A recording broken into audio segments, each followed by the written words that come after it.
flexibility, mutual understanding, and a strong sense of community, we can preserve the Vienna spirit that has long enabled consensus at this conference. Only then can it provide the agency with a clear and unified direction it needs to continue delivering on its vital mission. On a lighter note, I recall that last year, when our discussions went past midnight, I had to stop the clock so that we could continue our work until 3 o'clock in the morning. This year, I sincerely hope my successor will be spared such efforts and that we can all return home before the clock strikes midnight on Friday. Excellencies, friends and colleagues, it has been my profound privilege to serve as President of the 68th General Conference. I extend my warmest wishes to the incoming President and have every confidence that, with your full support, he will guide this conference to a successful conclusion. Thank you very much.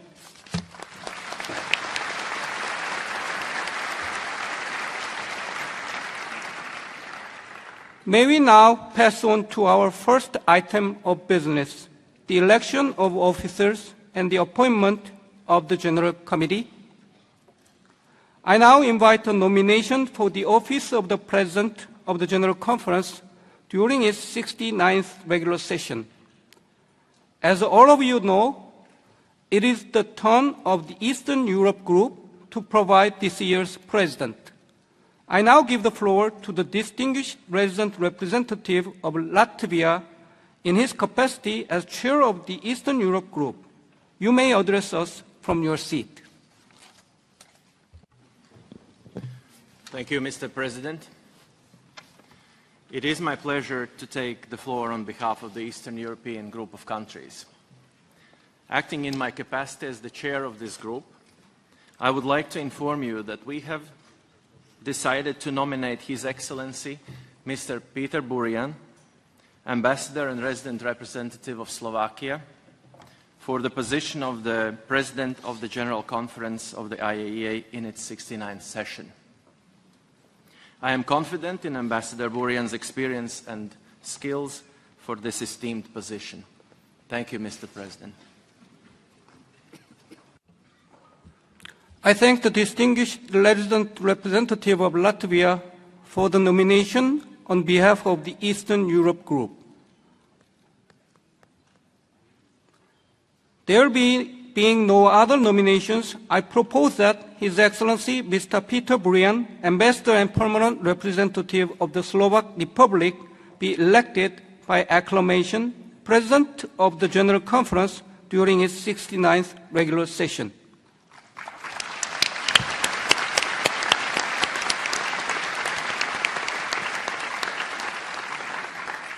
It is so decided.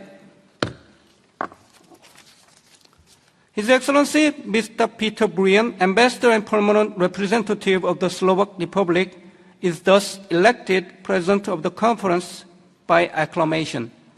On behalf of all delegates and on my own behalf, I would like to offer him our warm congratulations and also our good wishes for a successful conference. I now invite him to take the chair and in doing so, appeal to delegates in the interest of saving time and in accordance with a decision taken by the conference several years ago and successfully implemented since then to reserve their congratulatory statements to him until they make their general debate statement.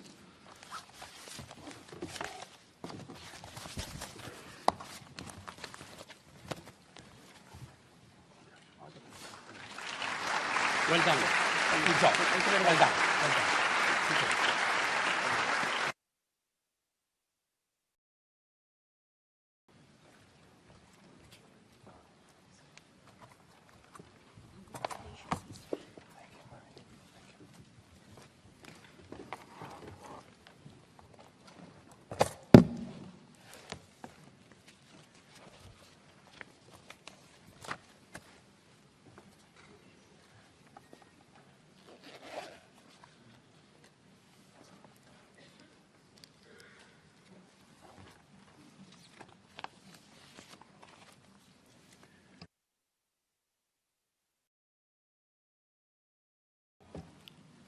Good morning, ladies and gentlemen, Excellencies, Director General Rafael Grossi, distinguished delegates, ladies and gentlemen.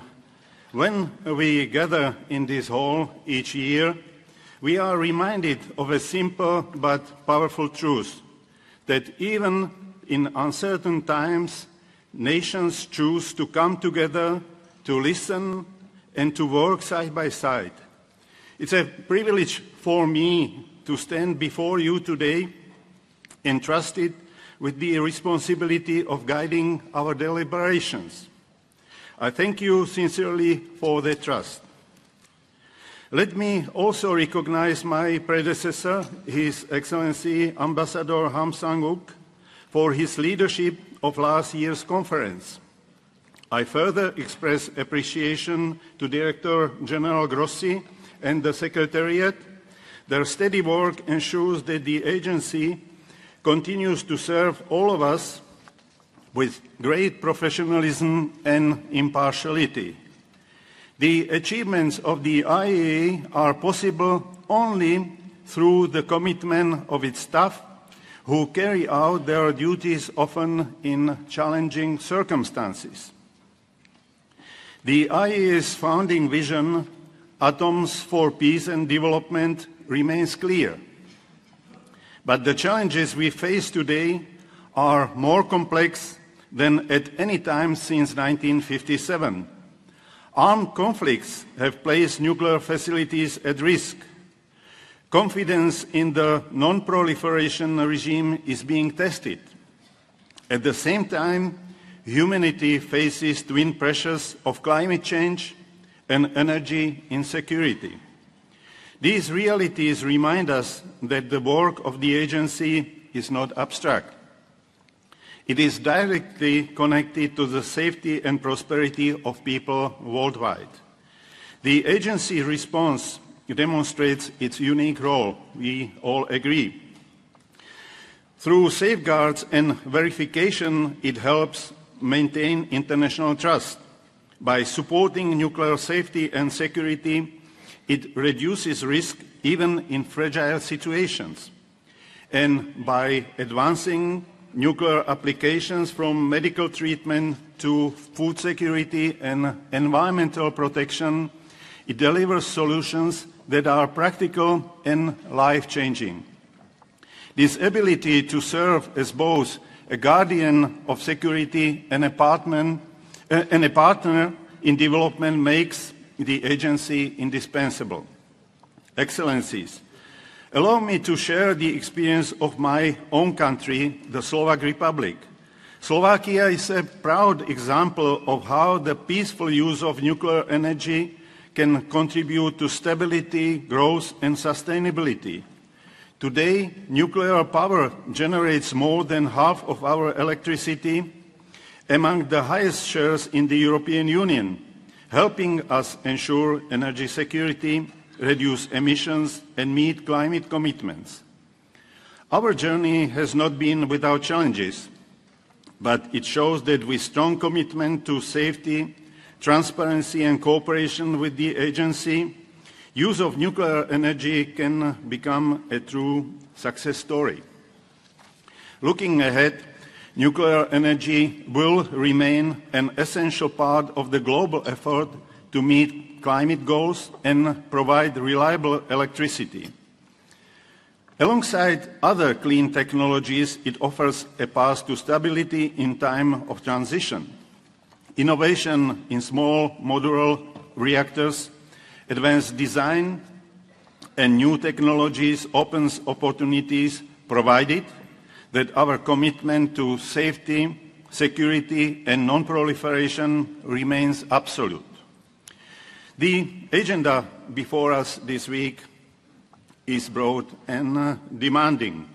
Our discussions will touch on peace and security, but also on health, environment, and sustainable development. Differences in perspective are inevitable. What matters is how we address them through dialogue, respect, and compromise. That is the spirit also that Vienna has come to symbolize And it is the spirit that must guide us also throughout this session. As President, I will do my utmost to ensure that every delegation is heard, that our work is conducted fairly and transparently, and that this conference concludes with results that strengthen the agency and benefit us all. I am confident that if we engage with openness and mutual respect, we'll be able to deliver meaningful and balanced outcomes. Let us use this session not only to resolve the items on our agenda, but also to reaffirm something greater, that even in a divided world, cooperation is possible, that even in difficult times, trust can be built, and that even in the face of uncertainty, this agency can remain a source of peace, stability, and progress. In conclusion, I wish you all a successful outcome of this conference. Thank you very much.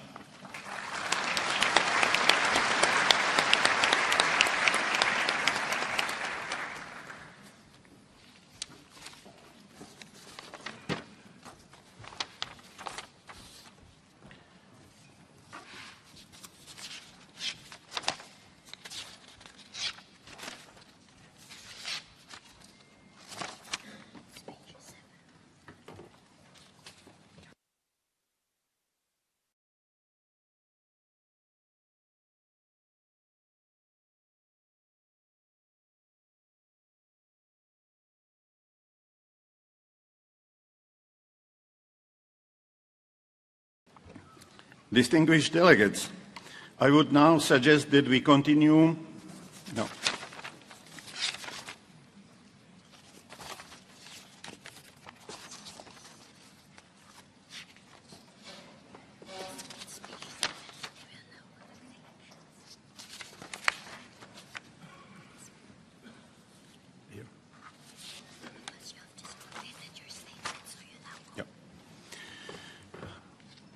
Apologize. Distinguished delegates, I would now suggest that we continue with the election of officers and the appointment of the General Committee. Under Rules 34 and 40 of the Rules of Procedure, the Conference has to elect for the duration of the present session 8 Vice Presidents, the Chair of the Committee of the Whole, and 5 additional members of the General Committee, resulting in a committee of 15 members with me as its chairperson. I have received from the area groups candidates for these positions. I should therefore like to submit for your consideration and approval the following proposal, which I have already received. As the 8 vice presidents, I should like to propose the delegates of the following member states. I will read the names in the English alphabetical order as I have been informed. Argentina, Côte d'Ivoire, France, Islamic Republic of Iran, Mongolia, New Zealand, Poland, United States. As chairperson of the Committee of the Whole, I propose Mr. Ricardo Machieto Airosa from the Permanent Mission of Brazil. For 5 additional members of the committee, I would like to propose the delegates of the following member states, and again, I shall read the names in English alphabetical order as I have been informed. Nepal, Russian Federation, South Africa, Spain, United Kingdom. May I take it that my proposals are acceptable to the conference?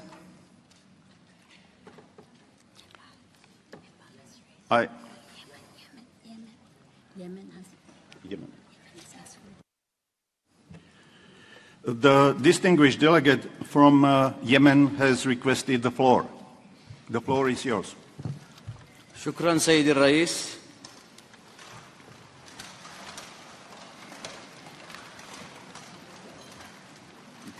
طلب وفد بلاد الكلمة لتوضيح موقف اليمن من عدم تأييد الترشيحات في مجموعة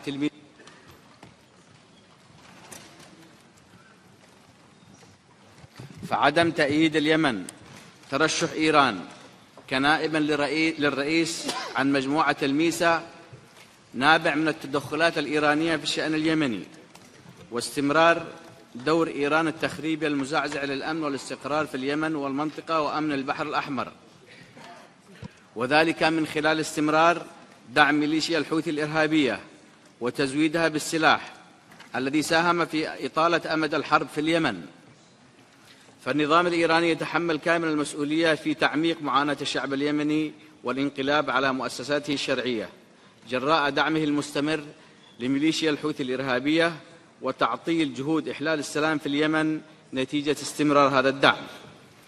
وقبل أن أختم أود أن أشير أن مجلس الأمن الدولي سيعقد اجتماع اليوم لمناقشة الأوضاع في اليمن وآخر المستجدات السياسية والعسكرية والإنسانية وسط تحذيرات من تصعيد إقليمي أجهض فرض السلام في اليمن. كما سيتم عقد جلسة مغلقة يقدم فيها المبعوث الأممي ووكيل الأمين العام للشؤون الإنسانية إحاطتين حول الوضع الراهن في اليمن، وسيتم مناقشة قضية احتجاز الحوثيين لدفعة جديدة من موظفي الأمم المتحدة ما لا يقل عن 21 موظف من برنامج الغذاء العالمي واليونيسف، إضافة إلى اقتحام مباني تابعة للأمم المتحدة في صنعاء والاستيلاء على محتوياتها، وذلك بالإضافة إلى الدفعة السابقة من الموظفين الذي تم اعتقالهم، في خطوة تزيد من تعقيد جهود المنظمات الدولية في تقديم المساعدات الإنسانية بدلا من خلق بيئة آمنة لوصول المساعدات دون عوائق. شكرا سيد الرئيس. I thank the representative of Yemen for his statement. The reservation and comments have been duly noted by the conference and will be reflected in the summary records of the meeting.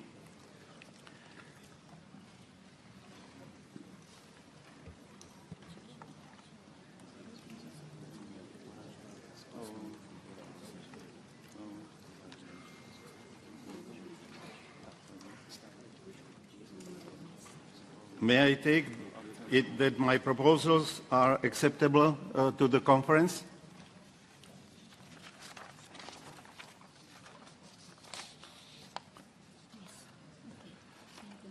With these 8 vice presidents, the chair of the Committee of the Whole and the 5 additional members of the General Committee have been elected.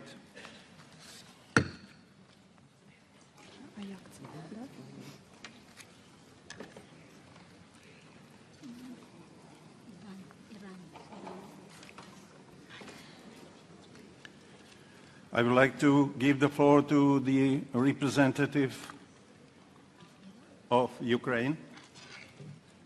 The floor is yours.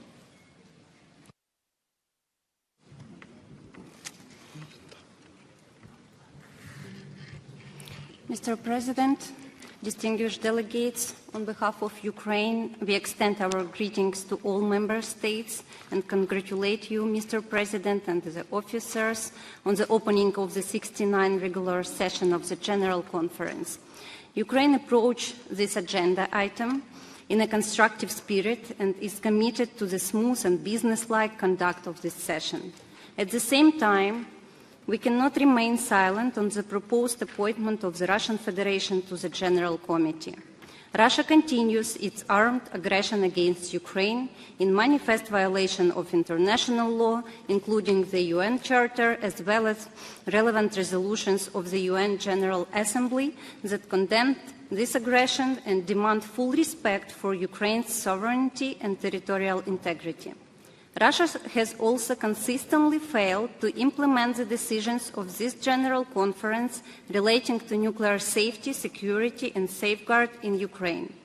A member state that disregards the resolutions of the General Conference and the clear will of the international community has no moral right to serve on the committees or any other bodies of the General Conference until it begins to implement these decisions in full.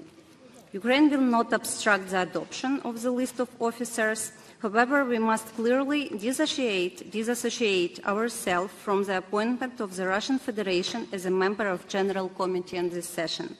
Looking ahead, Ukraine remains ready to work with all delegations to ensure a successful conference and to advance the agency's mandate. Our position will be and sustainable compliance, sustained compliance with the decisions of the General Conference and the relevant resolutions of the UN General Assembly. We kindly request that this statement be duly reflected in the official records of the 69th regular session of the IAEA General Conference. Thank you, Mr. President.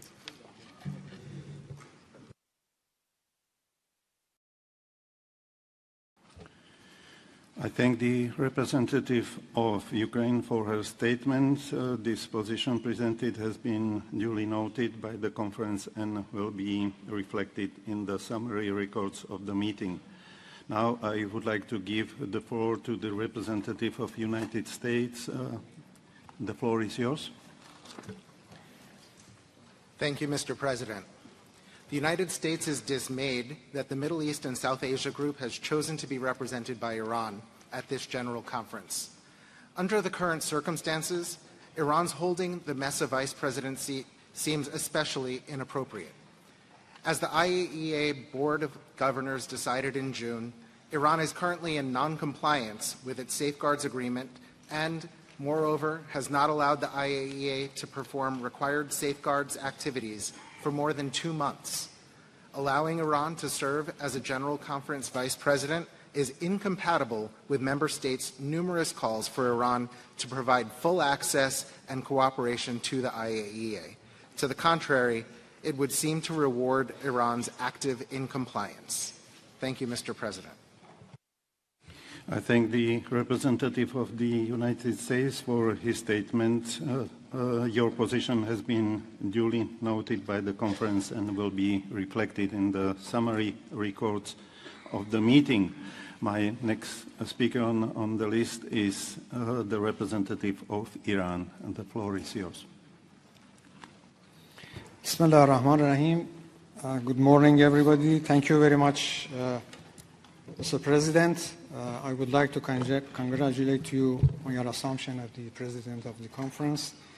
Well, I was not indeed intended to take the floor, but since there are issues raised here, first of all, I would like to thank the majority of the members of the IAEA in this conference trusted Iran to be as one of the vice presidents of the conference, and especially I would like to thank our group, Mesa Group, which entrusted Iran as a candidate for this post.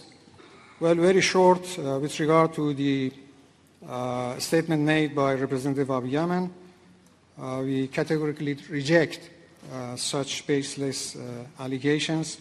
The people of Yemen decide for itself, and they have decided to resist the oppression and help the Palestinian people, and we admire them. With regard to the statement of the US, of course, all of us aware of the approach of the US bullying and arrogant approach, trying to dictate to all countries around the world its position. But here we were deciding by a majority, and the majority decided, and one country cannot prevent that. Of course, the issue of the politically motivated resolution against Iran, everybody is aware of that. It was approved by a weak majority, and there was no legal basis for such a resolution. We elaborate on, in our statement, this issue, so I'm not going to go to the details. Just to say that everybody should respect. This is the well-established practice that the regional group decides for themselves, and it should be respected by all who are gathering here in the General Conference, and we hope that will not be repeated in future. Thank you very much. I thank the representative of the Islamic Republic of Iran for his statement. Your position has been duly noted by the conference and will be reflected in the summary records of the meeting. The distinguished delegate from Israel has requested the floor. The floor is yours.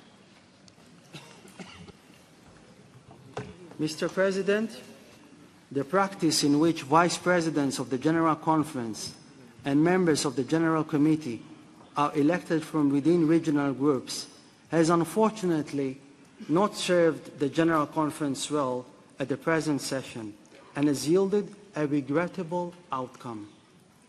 The Middle East and South Asia Group, Israel's natural geographic group, which is unwilling to accept Israel to its ranks, has decided to nominate the Islamic Republic of Iran as Vice President of the General Conference.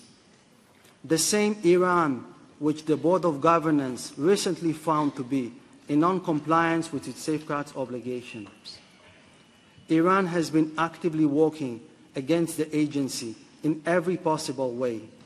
It had made false accusations against the agency and its leadership, and has even threatened the Director General.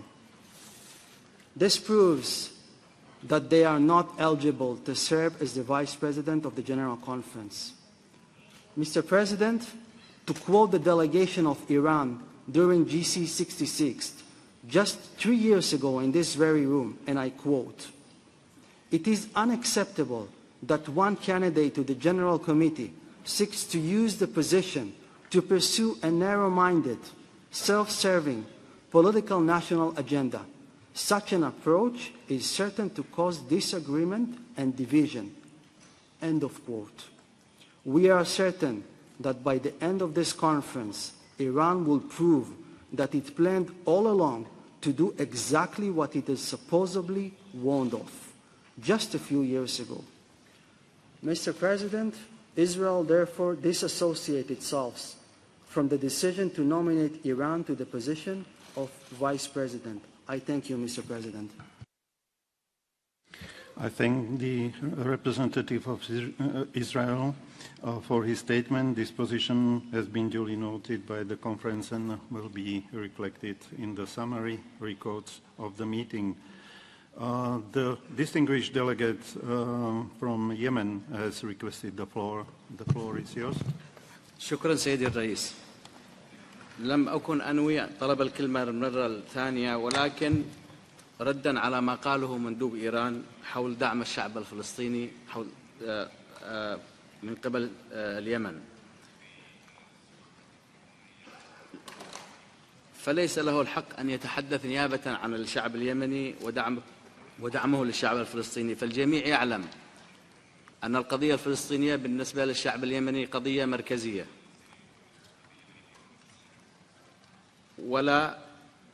وليس له الحق في أن يزايد في هذا الموضوع. شكرا سيدي الرئيس.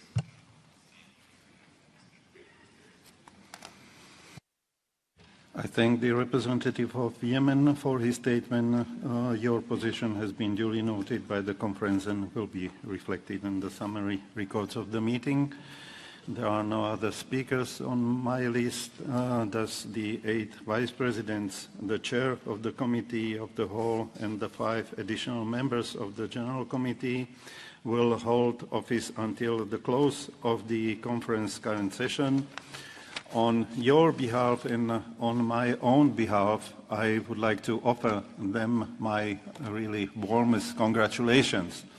I look forward to working closely with them with a view to ensuring a successful conference this week. I shall be requesting the vice presidents to take the chair from time to time, and I hope that they will make themselves available when called upon to do so. I further declare the General Committee duly appointed.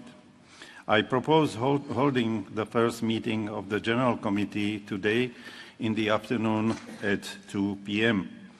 It will take place in meeting room CR4, 7th floor C building of the VIC. Further, I would like to seek your concurrence and that we deal with the items of the provisional agenda this morning as contained in document GC 69/1 in the following order, pending receipt of the General Committee's recommendation on our provisional agenda. Item 2, applications for membership of the agency. Item 3, message from the Secretary General of the United Nations. And item 4, statement by Director General.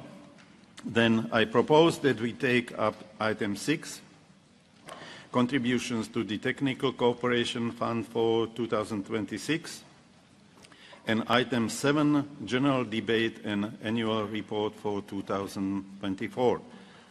Therefore, I propose to suspend Rule 42 of the Rules of Procedure of the General Conference. This is consistent with past practice.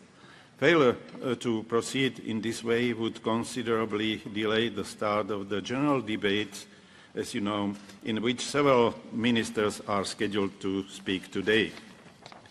May I take it that the conference accepts my proposal to suspend Rule 42 and proceed with the consideration of the items as envisaged in the provisional agenda? It is so decided. Distinguished delegates, may I ask you now to turn to item 2 of our provisional agenda, applications for membership of the agency.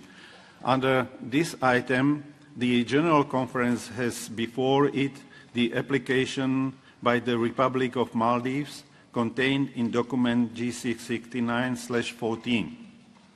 The application has been recommended by the Board of Governors, which has also submitted for our adoption a draft resolution contained at the back of the document. May I take it that the conference wishes to adopt by acclamation the draft resolution contained in document GC 69/14 relating to the application by the Republic of Maldives?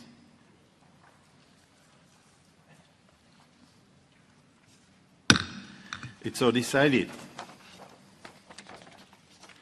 I wish to take this opportunity to extend on behalf of the conference congratulations to the Republic of Maldives on being approved for membership of the agency.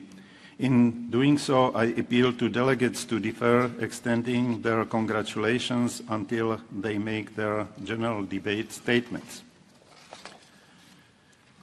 The representative of the Republic of Maldives has requested the floor, and under Rule 30, with your permission, I shall give it to him.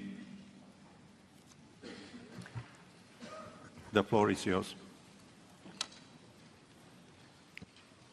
Mr. President, Excellencies, ladies and gentlemen, let me begin by congratulating you, Mr. President, on your election to preside over the 69th regular session of the IAEA General Conference. It is a profound honor for the Maldives to address this conference for the first time. We express our appreciation to the agency for approving our application for membership. We also thank all member states for the support in guiding us through this process. The Maldives comes to this agency with a long-standing commitment to the non-proliferation regime. Our comprehensive safeguards agreement with the IAEA has been in place since 1977.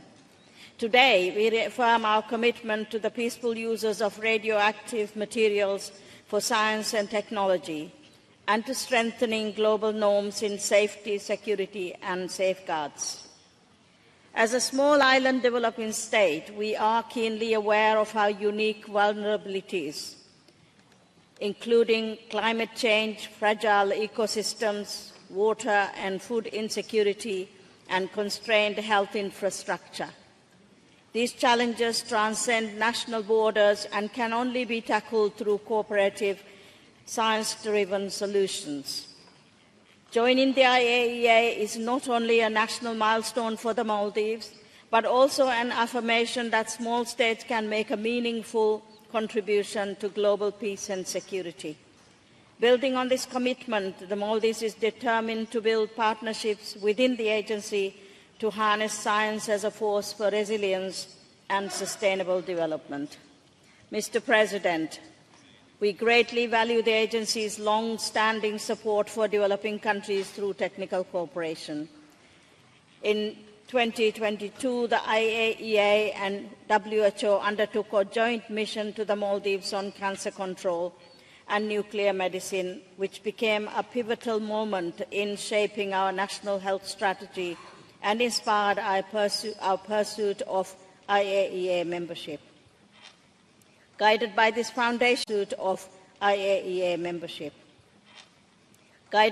foundation, we look forward to leveraging the Technical Cooperation Programme, especially the Rays of Hope flagship initiative, to establish safe and effective nuclear medicine capabilities that improve the well-being of our people. Our geographic location also brings responsibilities. Strengthening our capacity for detection and monitoring remains a priority, and we look to the agency's expertise to help us build the safeguards required. Mr. President, the spirit of our engagement in this agency is clear. We seek not only to benefit from, but to contribute to global efforts in safety, security, and peaceful uses of technology. We look forward to working closely with all Member States and partners to ensure that nuclear science and technology continue to serve as instruments of peace, resilience, and shared prosperity.